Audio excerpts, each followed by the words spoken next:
மிக மோசமான யுத்தம் ஒன்று அப்ரோச்சிங் வந்து ஆரம்பிச்சிருச்சு. ஆனால் தேவ ஜனங்களை, அவரை நோக்கி பார்க்கிறவர்களை, நம்புகிறவர்களை, விசுவாசிக்கிறவர்களை ஆண்டவர் ஒரு நாளும் கைவிடவே மாட்டார். அவைகளுக்கு நடுவிலே கர்த்தர் பத்திரமாய் பாதுகாக்க வல்லமை உள்ளவராய் இருக்கிறார். நீங்கள் விசுவாசித்தால் தேவனுடைய மகிமையை காண்பீர்கள்.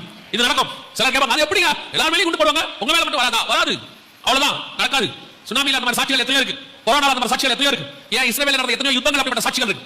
ஆண்டவர் தம்முடைய ஜனங்களை பறந்து காக்கிற பட்சியை போல பாதுகாப்பார். உங்களுக்கு சொல்லிட்டு போற விஷயம் என்னன்னா, அடுத்த செய்திகள் வரும்போது, உலக செய்திகள் டிவில வாட்ஸ்அப்ல வரும்போது, அடுத்த லெவலுக்கு இந்த யுத்தம் போய் பெருசா ஆக உங்களுக்கு ஒரு பயம் ஆட்டோமேட்டிக்கா வரும். இந்த மீடியா பண்ற மிக முக்கியமான வேலையை உங்களை பயமுறுத்துறதா. கொரோனா ஆரம்பித்த போது உங்களை எப்படி பயமுறுத்துறாங்கிறது உங்களுக்கே தெரியும். அதுக்கே ஒரு மியூசிக் வச்சிருந்தாங்க, அதுக்கு பேசுறதுக்கு 2 பேர் வச்சிருந்தாங்க இல்லையா? அந்த மியூசிக்கை போட்டு அந்த வீடியோவை காட்டி கொத்தா சாவறாங்கன்னு நமக்கு வீட்டுல நாளைக்கு வந்துன்ற பயம் வந்துருச்சு.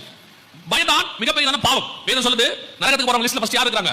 பயப்படுகிறவர்கள் இருக்காங்க. இப்ப ஆண்டவர் சொல்றாரு, பயப்படாதீர்கள், கலங்காதீர்கள், கலங்காதபடி எச்சரிக்கையா இருங்க, வெரி கேர்ஃபுல், பயப்படாதீர்கள். இதெல்லாம் அங்க பயப்படாம எப்படி இருக்குது? நான் 2 விஷயத்தை சொல்லி முடிச்சறேன். ஒன்னு, ஃபர்ஸ்ட், நாம் தேவனுடைய பிள்ளைகளா இருக்கிறதுனால கர்த்தர் உங்களை என்னையும் ஒரு நாளும் கைவிட போகிறது இல்லை. அவருடைய ரத்தத்தால் கழுவப்பட்ட உங்களை என்னையும் நிச்சயம் கர்த்தர் பத்திரமாய் பாதுகாப்பார். அல்லேலூயா. ஒரு நாள் கைவிட போகிறது இல்லை. ஒருவேளை நம்முடைய காலம் முடிஞ்சிச்சுன்னா இந்த யுத்தத்துக்கு கர்த்தர் கொண்டு போக போறாரு. அப்படியே கொண்டு போனாலும் பரதீசிக்கு தான் போக போறோம்.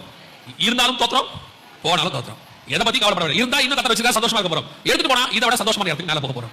ஒன்றைக்கு குறித்து கவலைப்படாதீர்கள். யார் என்ன சொன்னாலும் கவலைப்படாதீங்க. டிவில மீடியால பயமுறுத்துவாங்க. இன்னும் வரும், அந்த பட்டம் எரியுது, அந்த பிளாட் எரியுது, இந்த நாட்டுல சாப்பாடு இல்ல, அந்த ஊர் வந்து வேலை இல்லாம போச்சு, ஜனங்க தற்கொலை பண்ணிடுறாங்க, நிறைய வரும், நியூஸ் வந்துட்டே இருக்கும்.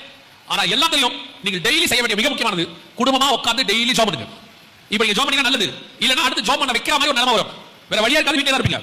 நீங்க ஜாப் பண்ற மாதிரி தான் இருக்கும். சோ அதனால இப்பவே ஜெபத்தை ஆரம்பிங்க. குடும்பமா உட்கார்ந்து ஜாப் பண்ணுங்க. அந்த சங்கீதம் 90 ரெண்டையும் படிங்க. ஆண்டவரே தைரியமா சொல்லுங்க, கர்த்தர் ஒரு நாளும் என்னை கைவிட மாட்டார். அல்லேலூயா. நீங்க பாருங்க, மத்தவங்களுக்கும் உங்களுக்கும் கர்த்தர் வித்தியாசத்தை கட்டளையிடுவார். உங்களை கேட்பாங்க, உங்களுக்கு மட்டும் எப்படி நடக்குதுன்னு கேட்பாங்க. உங்களை சாட்சியாய் கர்த்தர் நிறுத்த போகிறார்.